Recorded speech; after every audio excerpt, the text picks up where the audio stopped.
الحمد لله الذي جعل الإسلام دينا وبمحمد نبيا ورسولا وبالقرآن إماما. أشهد أن لا إله إلا الله لا نعبد إلا إياه ونشهد أن محمدا عبده ورسوله لا نبي ولا رسول بعده. اللهم صل وسلم على حبيبنا وقائدنا وزعيمنا وقدوتنا محمد صلى الله عليه وسلم وعلى آله وأصحابه أجمعين وعلى من اتبع الهدى بدعوته بإحسان إلى يوم الدين. أما بعد. Bapak-bapak, ibu-ibu dan saudara-saudara yang dimuliakan Allah, rasa syukur tentunya akan terus kita panjatkan dari Allah Subhanahu wa Ta'ala atas segala nikmat dan karunia Allah yang melimpahkan kepada kita, sehingga insyaallah ya pada pagi hari ini kita bisa bersilaturahmi dengan sejahtera luar biasa istilahnya. Dan alhamdulillah saya pernah sholat di sini. Saya penasaran ini baru ya, kayak berapa bulan yang lalu. Karena pemandangannya cukup unik ya, karena di sana langsung di kantor gereja. Jadi masya Allah ya, ini sebuah tantangan yang sangat luar biasa. Salam dan salam tentunya kita terus panjatkan kepada Nabi kita Muhammad SAW yang telah memberikan kita panduan, memberikan kita contoh suri tauladan, sehingga kita tahu cara kita mengekspresikan ketundukan dan kepatuhan kita kepada Allah. Bapak-bapak ibu sekalian yang dimuliakan Allah, mungkin orang bingung dengan judul yang akan saya berikan. Jadilah sosok mulia, bukan sosok Roma ya. Kira-kira apa bedanya?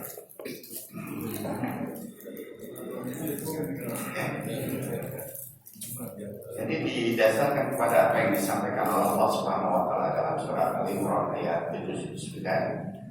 A'udzu billahi minasyaitonir rajim. Maka Nabi Bashirin ayyuhati Allahul kitab wal hukma wan nubuwwata thumma yaqulu linnas kunu ibadan min dunillah walakin kunu rabbaniyina bima kuntum tu'allimuna al-kitaba wa bima kuntum tadrusun. Pada ayat ini Allah sampaikan kepada kita, tidak sepatutnya seseorang yang diberikan Alkitab, hukum dan kemudian kenabian oleh Allah, kemudian dia berkata kepada manusia, jadilah kamu para penyembahku dan penyembah Allah. Tetapi hendaknya ia berkata, jadilah kamu para pemuji Allah, karena kamu selalu mengajarkan kitab dan mempelajarinya. Apa yang diingatkan oleh Allah di dalam ini berdasarkan satu pengalaman terdahulu sebelum Nabi Allah diutus. Kita mengenal ada Fir'aun ya. Bagaimana Fir'aun menyatakan aku adalah Tuhan. Begitu pula di masa Romawi juga sama ya. Jadi mereka meminta Bapa menyembahnya. Begitu juga kekaisaran di Jepang ya, yang menyatakan bahwa kaisar Jepang itu adalah keturunan dewa dan kemudian dihapus dengan undang-undang sehingga tidak lagi kaisar itu adalah titisan dari dewa. Jadi dari pengalaman sejarah manusia, bagaimana mereka yang kemudian mengakui dirinya sebagai Tuhan. Meskipun memang secara kualitas luar biasa. Sampai sekarang saya masih penasaran bagaimana piramida dibangun. Karena batunya bukan satu dua. Batunya itu satunya ukuran 1 kali 25 meter. Padahal itu ribuan. Dulu kan belum ada keren ya. Angkatnya bagaimana? Sampai sekarang belum ada satu temuan yang berhasil mengisahkan bagaimana batu-batu itu ada. Kenapa? Posisinya kan di gurun pasir, kan beda situ. Mesti dari tempat yang jauh. Maka kalau kemudian dia menyatakan ibadati, jadilah kalian penyembah. Ini kan memang dia punya kapasitas yang sangat luar biasa. Bismillahirrahmanirrahim. Kemudian Allah tenggelamkan Fir'aun di dasar Laut Merah yang kedalamannya sekitar 3,2 km. Dan berruah saya berhasil melihat itu dengan melayarkan Profesor Inahar dengan Ustaz Muhammad pada saat itu. Kita pun nggak nyangka bisa lihat. Jadi waktu itu kan kepala museumnya itu temannya dosen kakaknya Profesor Inahar, Ustaz Ferry Allahyarham. Kemudian di kota Bumi hanya kita bisa melihat langsung. Tapi waktu itu tidak boleh difoto. Dan Masya Allah semuanya masih utuh. Jadi kalau orang hanya melihat foto, kalau saya alhamdulillah qadarullah bisa melihat secara fisik semuanya utuh. Padahal usianya 2.500 tahun lebih. Ya. Kemudian yang lebih luar biasa siapa? Peneliti dari Prancis ya, Profesor Maurice Buber. Ketika mencoba meneliti jasad Fir'aun, dia kaget. Kenapa? Informasi itu Al-Quran lebih dulu informasikan bagaimana dia ditenggelamkan. Hanya kemudian beliau menjadi seorang mu'alaf gara-gara temuannya, karena dia temukan kadar garam yang begitu tinggi. Setelah saya coba cari berapa sih kedalaman Laut Merah, ternyata 3,2 km. Kira-kira hidup dalam kedalaman 3 menit. Sempat kan mengakui Allah ya. Kalau kita lihat di dalam Al-Quran, Fir'aun itu kan sempat mengakui Allah ya. Tapi karena sudah kepepet dia kan, karena sudah gak hidup dan mengakuinya. Saya kira ini satu hal yang sangat luar biasa. Apa hubungannya kita menjadi sosok Rabbani yang bukan Ramadan ini? Saya mau tanya Bapak Ibu sekalian, ketika Ramadan semangat untuk ibadah luar biasa atau biasa saja? Biasa. Setelah Ramadan kira-kira biasa atau tambah luar biasa?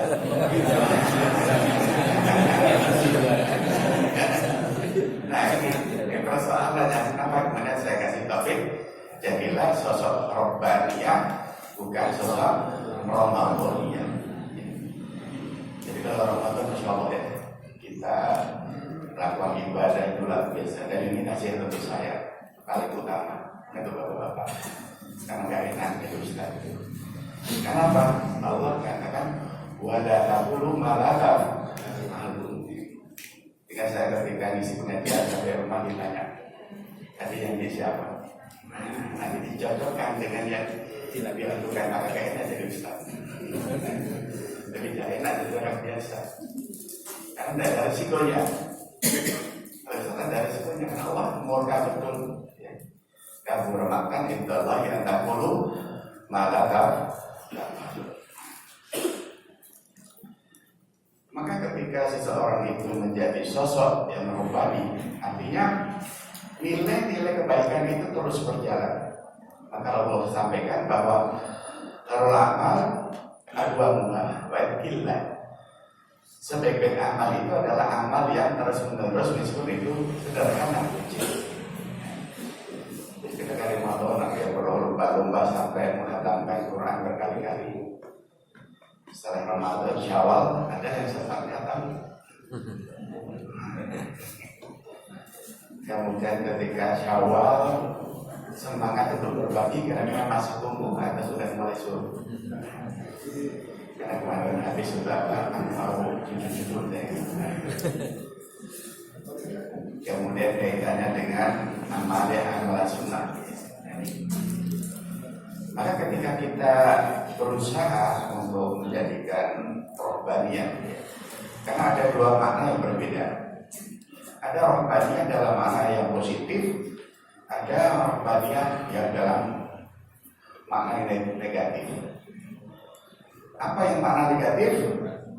Ya, janganlah kalian seperti robbani. Artinya apa?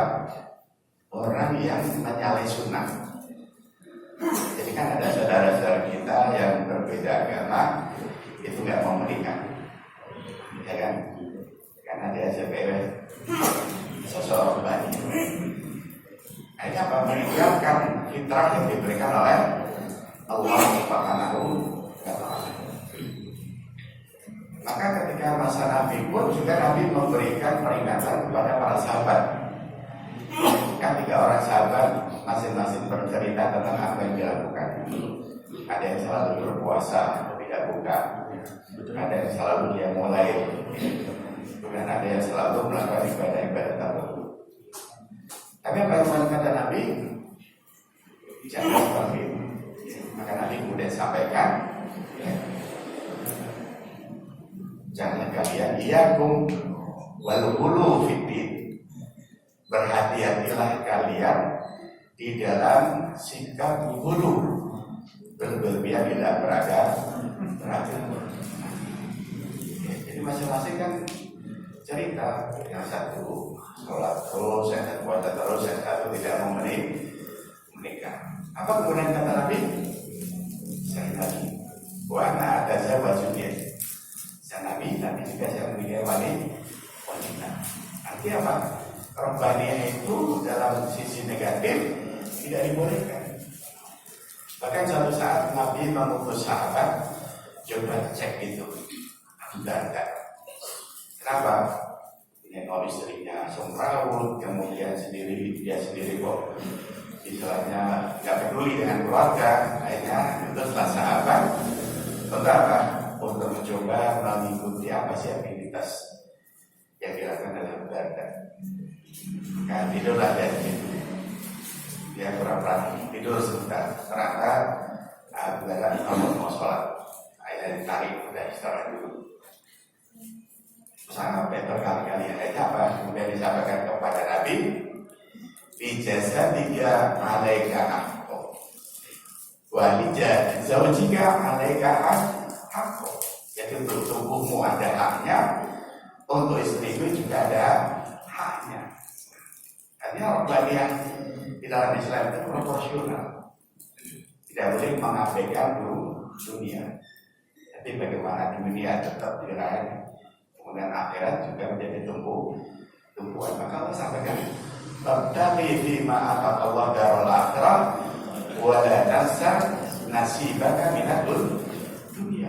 Artinya silakan kalian bersiap-siap untuk berpikir tentang akhirat, tetapi jangan lupa hal-hal yang sifatnya dunia. Nah, karena dunia ini yang nanti akan memberdayakan, dunia ini yang nanti akan memberikan kontribusi. Maka kenapa ada zakat? Zakat kan kontribusi sosial yang begitu luar biasa. Ya, maka kita salut ya dengan anak-anak muda sekarang yang kemudian memiliki kontribusi yang luar biasa terhadap bangsa ini. Saya ketemu anak muda yang mobile clip gitu ya. Katanya, apa sih yang telah terjadi kamu? Ya tak, saya ingin memberikan sesuatu yang bermanfaat bagi umat. Kalau kita transfer pakai duit, pakai bayar kan? Enggak. Mau bantu nggak Bapak Ibu sekalian kita transfer dengan duit? Terbantu kan? Coba. Kalau yang ngirim itu 1 juta orang, berapa? Kita berapa? Kemudian kita transfer kan ada yang bayar 6,5, ada yang bayar 2,5 berapa? Berkurang. Alhamdulillah saya tidak pernah ketemu Eropa dulu. Tanya gimana ceritanya sebelum bukunya terbit. Jadi sebelum bukunya terbit saya ketemu beliau, kemudian ceritalah yang dialami sejak dia menjadi mahasiswa kedokteran gigi di UI. Karena dia tidak punya, akhirnya kreatif. Diktat dipil, dikumpulin, kemudian kopi dijual ke teman-temannya. Jadi insya Allah ya, berapa dari itu? Maka kalau ada anak muda sekarang baru anak kemarin punya kekayaan 22 miliar, kira-kira dari mana? Kan ada kan? seorang public figure, dia masih sangat muda, duitnya sudah banyak. Dari mana nih? Punya sebulan nih. Sebulan kan dalam sekarang lagi heboh ya. Jadi Masya Allah. Jadi ketika Allah sudah sampaikan kepada kita, Babtaghi fima ataqallahu darul akhirah wa la tansa nasibaka minad dunya. Silakan kalian menggapai untuk kehidupan akhirat, tapi jangan lupa hal-hal yang sifatnya duniawi. Karena kalau kita secara finansial kuat, banyak hal yang bisa kemudian dilakukan. Banyak manfaat kepada umat. Jadi kita lihat bagaimana Allah Subhanahu Wa Taala kemudian disampaikan, kunu rabbaniyin. Jadilah kalian rabbani, sosok yang terus berinteraksi dengan Allah Subhanahu Wa Taala. Yang pertama, sosok yang rabbani itu selalu orientasinya hanya untuk Allah. Jadi apa yang kita tegaskan kepada Allah, qul inna sholati wa nusuki wa mahyaya wa mamati lillah. Jadi kita melakukan sesuatu hanya karena Allah.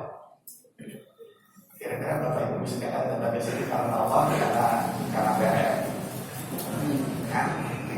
karena undangan PRM atau karena Allah. Maka ini yang menentukan apa yang kita lakukan itu dinilai oleh Allah itu sebagai sebuah ibadah. Bapak Ibu itu menikah karena sudah kebacut atau karena Allah. Maka orientasi awal inilah yang harus kita bangun ketika menjadi sosok rohani. Jadi segala sesuatunya harus karena Allah dan untuk Allah. Jelas sekali kalau inna sholati wa nusuki wa mahyaya wa mamati lillah. Kemudian yang kedua, ketika kita melakukan sesuatu yang kita lakukan tentunya bersih dari tendensi-tendensi yang lain. Kalau kita berkumpul di sini difasilitasi oleh PRN, itu adalah fasilitator. Tapi niat kita adalah bagaimana kita menghadiri majelis ini. Kenapa? Karena kita didoakan oleh para malaikat. Jadi kira yang hadir itu hanya tidak. Malaikat juga ada di sekitar kita mendoakan kita. Ya Allah, barik bi ilmihi. Ya Allah, berikan keberkahan kepada ilmu.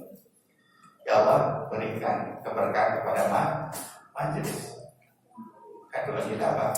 Allahumma jam'ana jam'an marfu'a wa tafarraqana min ba'di tafarraqan masumah. Ketika kita berkumpul itu semuanya diangkat oleh Allah, didoakan oleh para malaikat.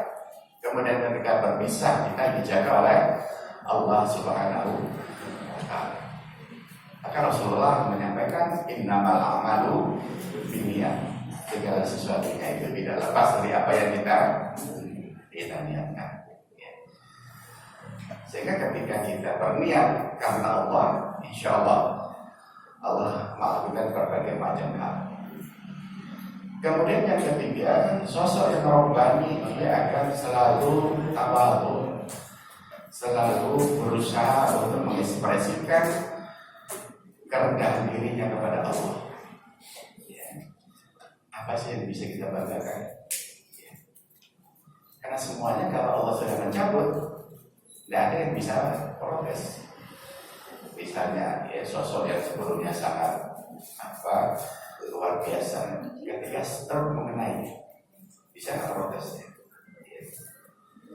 Saya punya kawan dulu sangat dihormati orang, tapi begitu stroke kemudian tidak banyak temannya yang datang protes. Gimana sih Allah ini? Ketika saya dulu ini banyak didata di orang, ketika sekarang susah kok orang misalnya. Kita protes sama Allah nggak bisa. Tapi apa? Mensyukuri. Saya bilang Dulu dikasih Allah kesehatan berapa puluh tahun, 50 tahun lebih. Sekarang dikasih Allah istirahat. Harusnya berterima kasih, kenapa? Tidak lagi pada beraktivitas. Tapi karena rasa syukur kepada Allah yang kurang, akhirnya tersuruh. Gimana sih Allah ini? Saya punya ponakan itu sempat hidup di Jakarta, sudah lama mana-mana bekerja, protes sama Allah. Allah ini gimana sih? Saya sudah ikhtiar kok masih belum dapat kerja. Ya kita harus kembali. Ada nggak sesuatu yang salah yang kita lakukan? Nah karena apa? Orang itu melakukan sesuatu tapi lupa melakukan evaluasi terhadap dirinya. Maka Umar kemudian berpesan, hasibu anfusakum qabla an tuhasabu wazinu amalakum qabla an tuzana alaikum. Hisablah amal kalian sebelum nantinya hisab oleh Allah. Timbanglah amal kalian sebelum nantinya ditimbang oleh Allah. Artinya kita diminta untuk melakukan evaluasi. Dan Allah sendiri sudah sampaikan, wa tanzur nafsum ma qaddamat lighad. Silakan lihat apa yang telah kita lakukan. Kemudian ke depannya seperti ini. Dan kita Masya Allah ya sudah punya pedoman hidup Islami warga Muhammadiyah. Kira-kira pernah baca tuh? Masya Allah di situ secara pribadi harus apa, secara keluarga harus bagaimana, berkaitan dengan masyarakat bagaimana, berkaitan dengan negara bagaimana, berkaitan dengan lingkungan bagaimana. Dari kita Masya Allah ya sudah ada panduan yang mengarahkan kita punya apa? Punya arah yang jelas dengan panduan hidup Islami warga Muhammadiyah. Maka kalau kita kembali kepada pedoman Islami warga Muhammadiyah, maka konsep dasarnya jelas. Hidup kita harus dalam dimensi bertauhid. Artinya apa? Landasan kita melakukan sesuatu karena Allah Subhanahu wa Ta'ala. Maka kalau kita lihat kitabnya seorang ulama ya, sampai menulis ungkapan iya karena wudhu itu sampai 4 atau 5 jilid. Hanya membahas tentang iya karena bagaimana kita harus merefleksikan ketundukan dan kepatuhan kita kepada Allah. Menjadi manusia robbatan kepada Allah itu tingkat ketaatan yang terus menerus. Maka kenapa? Kita bukan seseorang Ramadan ya. Ketaatan kita bukan ya di bulan Ramadan. Ketaatan kita juga di luar Ramadan. Ketundukan kita kepada aturan Allah juga berlaku secara terus menerus. Karena kita adalah manusia yang diberi oleh Allah sifat salah, maka kita selalu memohon kepada Allah, Rabbana la tu'akhidna in nasina aw akhtana. Ya Allah, janganlah hukum kami ketika kami salah atau ketika kami lupa, karena kita memang berpeluang untuk menjadi baik itu ada peluang untuk salah. Maka Allah sampaikan, wa may ya'mal mithqala dzarratin khairan yarah wa may ya'mal mithqala dzarratin syarran yarah. Jadi tidak mungkin kita tanpa kesalahan, kita pasti ada salah, tapi Allah kemudian berikan ruang. Silakan. Apa yang kemudian dilakukan? Wa bisayatal hasanata tamhuha. Jadi kalau kemudian kesalahan kita tebus dengan melakukan amal-amal soleh tamhuha, maka kami dihapus. Inilah generasi baru lagi ya. Generasi yang terus berusaha untuk taat pada Allah Subhanahu wa Ta'ala. Apalagi dalam kondisi saat ini ketaatan pada Allah itu mendapatkan tantangan yang luar biasa. Kadang-kadang ketaatan dengan regulasi itu ditantang. Jadi ada teman cerita, saya bingungin kenapa dia ngurus tanah ke BPN. Kemudian BPN itu tanda tangan baru ketika saya menyiapkan sesuatu. Kalau disiapkan sesuatu tidak ditanda tangan. Nah, ini kan nggak mudah. Ya. Jadi persoalan taat para ulama ini memang problematika tidak sesederhana yang kita bayangkan. Karena kita berhadapan dengan sebuah regulasi. Apalagi regulasinya sudah sangat luar biasa. Sekarang pajak yang tidak dikejar-kejar habis ya. Sementara yang di atas mengatur-aturkan uang begitu luar biasa. Nah, bahkan ketika diingatkan sebabnya malah tidak semudah. Dengan semakin besarnya Menteri Kabinet, anggaran semakin besar, harusnya kan kalau efisiensi semakin kecil. Dan ini mengharapkan kita di negeri ya. Jadi kemarin saya kemudian pada arah Pak, nanti nggak ada yang kegiatan-kegiatan di luar. Dulu kan biasanya kita ada workshop di hotel atau kemana gitu. Jadi mulai 2025 nggak ada lagi. Jadi kita di kampus saja kegiatannya. Luar biasa ini. Jadi memang menjadi robbani itu sosok yang luar biasa. Bagaimana kita tahu ini memang bukan sesuatu yang mudah. Apalagi ketika kita dikenal orang, kita punya satu posisi, itu bersifat tawadhu sangat sulit.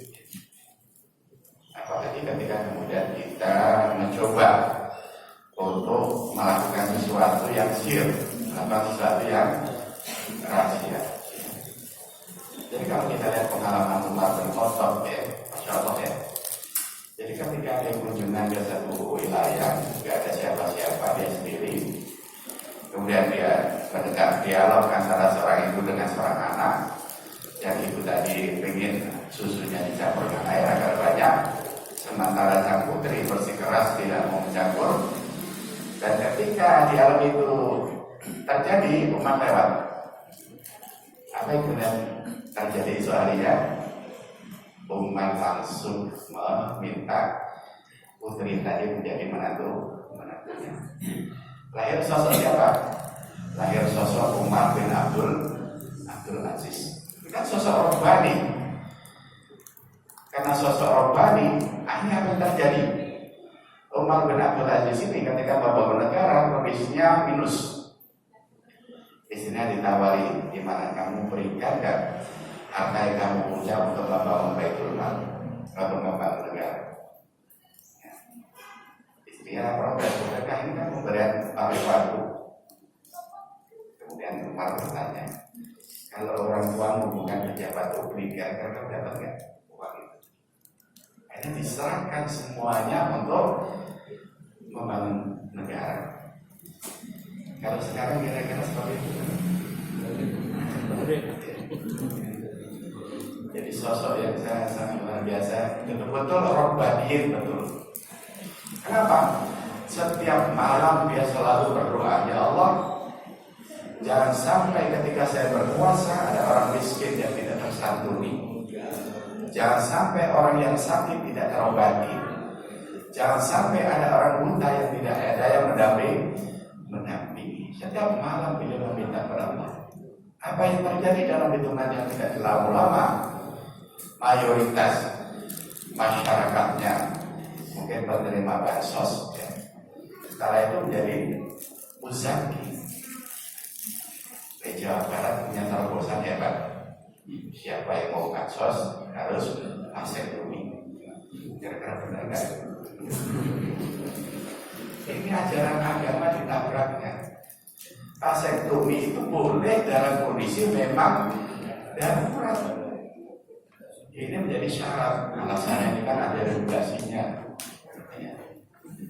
Inilah ketika orang itu tidak robbani, akhirnya ngawur gitu ya. Nilai syariat ditabrak. Aturan-aturan syariat tidak lagi menjadi acuan di dalam mengambil sebuah regulasi. Maka ketika ada regulasi yang tidak menyenangkan rakyat, ini tidak diikuti. Saya selalu dengan Gubernur Aceh, dengan Gubernur Kalimantan, tidak perlu beli pertalite pakai kartu. Hebat kan itu? Karena percuma mau Pertamina kayak gitu. Jadi memang sosok robbani itu dia akan selalu mengikuti aturan-aturan Allah Subhanahu wa Ta'ala. Kemudian seseorang bani dia akan berusaha bagaimana meningkatkan kualitas hubungan kepada Allah Subhanahu wa Ta'ala. Kan ketika kita sholat, kita selalu membangun interaksi dengan Allah dengan menyatakan iya kan, hanya kepada Dia Allah kami tunduk dan patuh. Nah, ketika keluar sholat, apakah ketundukan dan kepatuhan kita itu masih sesuai dengan apa yang kita ucapkan? Maka ketika seseorang bani itu dia akan terus ingat dengan apa yang diminta ketika sholat. Kan kita banyak permintaan kan ketika sholat, duduk di antara sujud kan banyak sekali permintaan kan. Minta sehat, minta rezeki, minta ampunan, ya, minta kesehatan, ya. Hanya banyak hal yang diberikan oleh Allah Subhanahu wa Ta'ala kepada kita. Ya. Tetapi kadang-kadang kita lupa, ya, maka Allah kemudian mengingatkan kita, la in syakartum la azidanakum. Kalau kalian itu senantiasa bersyukur kepadaku, lazid, sungguh aku akan menambah kenikmatan. Bagaimana kemudian sikap kita terus berusaha memelihara ketaatan kita kepada Allah, itu merupakan sosok rohani. Maka apa yang terjadi pada sahabat? Para sahabat digambarkan seperti ruhbana bil lail fursan bin nahar. Ketika malam hari komunikasinya dengan Allah sangat luar biasa. Ketika siang hari bagaikan mereka akan hidup selamanya. Ini sosok para sahabat begitu ya. Amr bin As, ya, bagaimana dia mengembangkan kondisi ekonomi yang itu luar biasa. Tetapi di malam hari komunikasinya kepada Allah terus menerus. Maka kenapa kemudian mereka disebut rohbani bil lail urusan binahar. Ketika malam hari bagaimana membangun kedekatan kepada Allah, tetapi di siang hari bagaimana seakan-akan hidup itu untuk selamanya. Maka kemudian terjadi mereka bersedekah tidak lagi 10-20%. Abu Bakar semuanya, Umar setengahnya, Utsman yang sampai sekarang masih luar biasa itu Utsman. Utsman itu sampai sekarang masih punya aset di Makkah, ya, yang bisa dinikmati. Kemudian Aceh itu masih ada aset di sana. Maka ketika orang tua haji itu masih mendapatkan tambahan 6 juta waktu itu. Ketika saya tanya pas waktu itu saya ketemu orang tua haji, jadi enaknya orang Aceh, dia masih tambahan uang saku. Kalau pemerintah kan hanya dapat berapa real, dia nambah lagi kalau dikuruskan sekitar 6 juta. Sampai sekarang, karena mereka ada wakaf hotel. Wakaf hotel itu yang sampai sekarang masih produktif. Jadi enaknya jadi orang aja itu. Kenapa? Karena kalau haji dia dapat tambahan uang saku yang tidak terlalu di daerah lain. Jadi kaitannya dengan wakaf ya, Masya Allah ya. Jadi wakaf itu jadi sosok yang sangat sebuah program yang sangat luar biasa sekali. Sekarang sedang dikembangkan bagaimana wakaf produktif. Jadi wakaf itu tidak hanya semata fisik, tapi bagaimana wakaf itu kemudian memproduksi berbagai macam hal. Dan sampai saat ini paling bagus pengelolaan wakaf itu di Thailand, di Sokla. Itu wakaf itu berkembang bagus. Ada hotelnya, ada mallnya, kayak pengembangan pendidikan. Singapura yang sedikit kaum muslimin, tapi wakafnya Masya Allah, ya, karena dikelola sangat luar biasa, lebih besar dari Indonesia dikelola Singapura. Meskipun mereka tidak bisa punya rumah di Singapura. Singapura itu kan dia hanya punya HGB, adunan 10 tahun harus pindah. Maka ketika saya ketemu di Johor, kenapa beli rumah di sini? Ya kami tidak bisa di Singapura beli rumah. Bojor itu kan cuma 1 jam dari Jogja ke Wates. Ini kan masalah bolak balik. Dan BBM di Malaysia lebih murah dari Singapura. Nah, jadi beli BBM di Malaysia balik lagi ke Singapura. Jadi masalah pengelolaan wakaf Singapura dengan supply di Thailand itu jauh. Ini kan bagian dari representasi apa? Urbania. Urbania itu akan terus memproduksi amal-amal soleh. Bagaimana produksi amal-amal soleh itu akan terus ya. Nah, kenapa saya sampaikan kita adalah Robania, lah Ramadannya. Karena amal soleh itu bukan hanya berhenti di bulan Ramadan, tetapi pasca Ramadan amal soleh itu terus kita tumbuh kembangkan. Salah satu cara masalah ya bagaimana kita tahsin ya, memperbaiki bacaan Al-Quran kan ini kan tidak mudah ya. Dan tidak setiap orang tertarik untuk tahsin ya. Nah saya diratin juga itu gerakan tahsin itu ternyata tidak mudah. Padahal bacanya dia potong, padahal ribuan tahun jadi pengurus Muhammadiyah. Bahkan ada yang nggak pernah berani jadi imam. Kenapa? Ya karena baca Al-Quran masih kacau malu gitu. Maka alhamdulillah ya di PHGO itu saya dengan usaha, selalu diawali dengan apa? Tahsin. Itu kan salah satu cara. Dan itu sudah pernah saya sampaikan tahun 80-an ke Pak Pendabda. Salah satu ciri alumni sekolah Muhammadiyah adalah bacaan Al-Quran. Tapi tidak pernah direspon. Akhirnya sekarang apa yang terjadi? Justru di sekolah-sekolah ini perhatian terhadap Al-Qurannya tinggi kan? Nah ini. Padahal kita sudah sampaikan tahun 80-an itu ke Pak Pendabda. Salah satu ciri sekolah Muhammadiyah adalah bacaan Al-Quran. Alhamdulillah di Aceh sekarang lulus SD itu ada yang sudah 3 juz, ada yang 2 juz, ada yang 1 juz. Kemarin baru belajar di Sapen, ada yang berapa ustaz itu, ustazah, maka di Sapen selama 2 pekan. Paling tidak mencoba mencari informasi baru. Nah, terlihat harusnya saya kalah di Aceh. Aceh sudah ada yang 3 juz, dan mereka setiap tahun selalu mau wisuda. Ya, anak-anak yang apa 1 juz, yang 2 juz, 3 juz.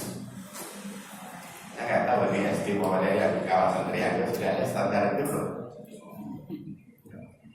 Gimana? Bapak yang di Pak Bidik dan Senam. Jika bisa sampaikan, tolonglah masalah Al-Quran ini bagi Muhammadiyah sangat mendasar sekali. Karena ini sangat luar biasa ya kalau ini menjadi sebuah ciri. Karena saya punya kakek itu Masya Allah ya, galaknya luar biasa. Tapi alhamdulillah kalau saya tidak hidup dengan kakek, saya nggak akan jadi ustaz ya. Jadi alhamdulillah yang hidup dengan kakek, saya dengan kakak saya itu semuanya jadi mubarik semua. Yang tidak pernah hidup dengan kakek itu semerawut, ibadahnya semerawut, dan pemahaman agamanya juga semerawut ya. Di kakek saya itu kan imam besar di Masjid Kauman ya Haji Bashir Mahmud yang sekarang jadi nama enggak. Bapaknya ya Haji Ahmad Azhar Bashir. Pak Azhar itu kakak bapak saya. Dan ketatnya Masya Allah ya. Sampai saya kuliah itu dicek ke akademik. Ya, jadi soal ijazah saya asli.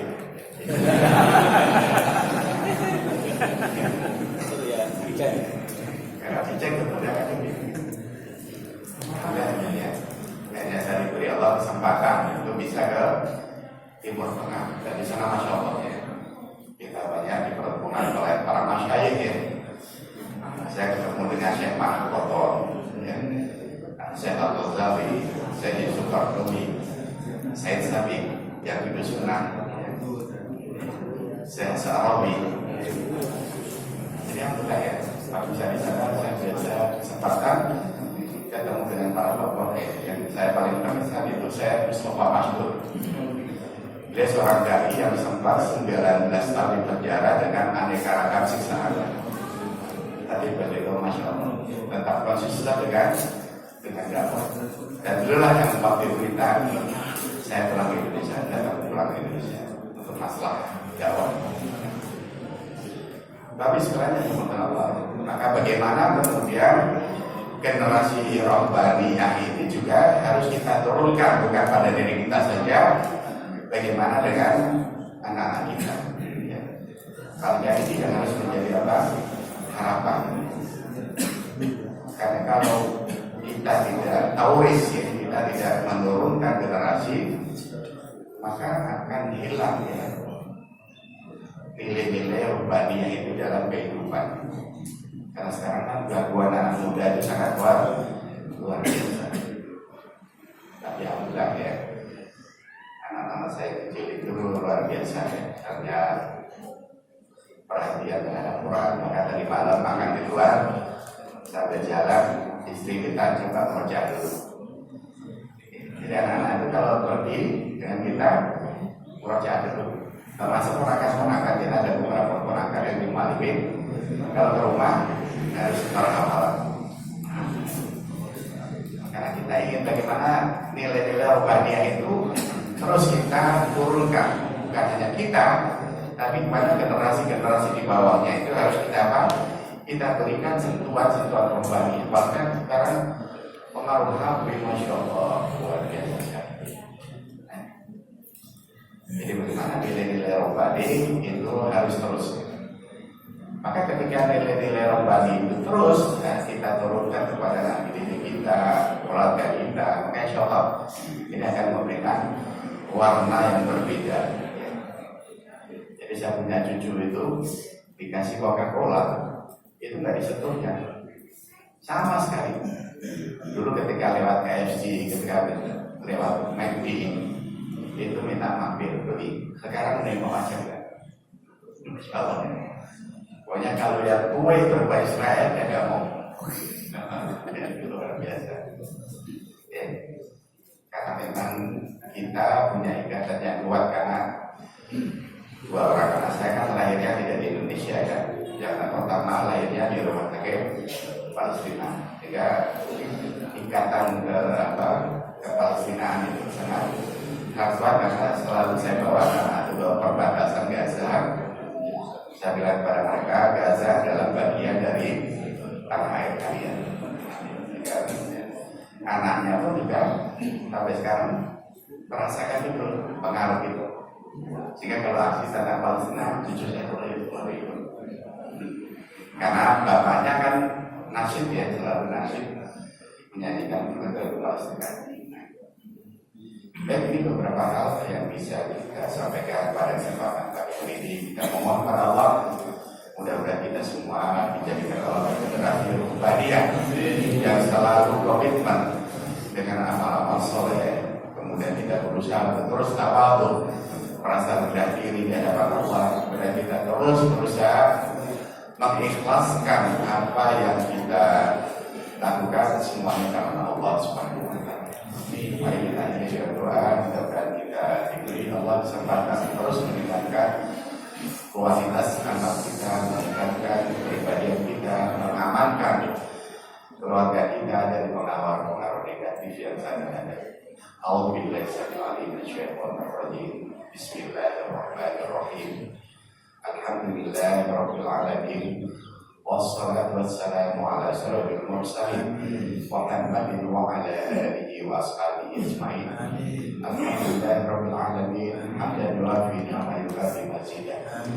Ya Rabbana lakal hamdu kama yanbaghi li jalali wajhika wa istaqim. Allahumma inna nas'aluka ridhaka wal jannah wa na'udzu bika min sakhatika. Rabbana la tuzigh qulubana ba'da idh hadaytana wa hab lana min ladunka rahmah innaka antal wahhab. Rabbana la tu'akhidhna in nasina aw akhtana. Rabbana wa la tahmil 'alaina isran kama hamaltahu 'ala alladziina min qablina. Rabbana wa la tuhammilna ma la taqata lana bihi wa'fu 'anna waghfir lana warhamna anta maulana. Allahumma innaka 'afuwun tuhibbul 'afwa fa'fu 'anna. Allahumma ij'al jam'ana jam'an marfu'an wa tafarraqana min ba'di tafarraqan ma'suma. Allahumma alif baina qulubina fi jam'il Muhammadiyah ya Rahman ya Rahim. Allahumma hdina ila siratal mustaqim siratal ladzina an'amta 'alaihim ghairil maghdubi 'alaihim waladdallin. Rabbana hab lana min azwajina wa dhurriyyatina qurrata a'yun waj'alna lil muttaqina imama. Rabbi ij'alna muqimas shalah wa min dhurriyyatina. Rabbi ij'alna muqimas shalah wa min dhurriyyatina. Rabbi ij'alna muqimas shalah wa min dhurriyyatina. Rabbi a'inna an ashkura ni'matal lati an'amta 'alayya wa 'ala walidayya. Rabbana zalamna anfusana wa in lam taghfir lana wa tarhamna lanakunanna minal khasirin. Allahumma ansur ikhwanana muslimin fi Gaza wa Palestin. Allahumma harrir al-aqsa ya Rahman ya Rahim. Allahumma dammir a'da' ad-din wa a'da' ikhwanana Palestin ya Rahman ya Rahim. Rabbana atina fid dunya hasanah wa fil akhirati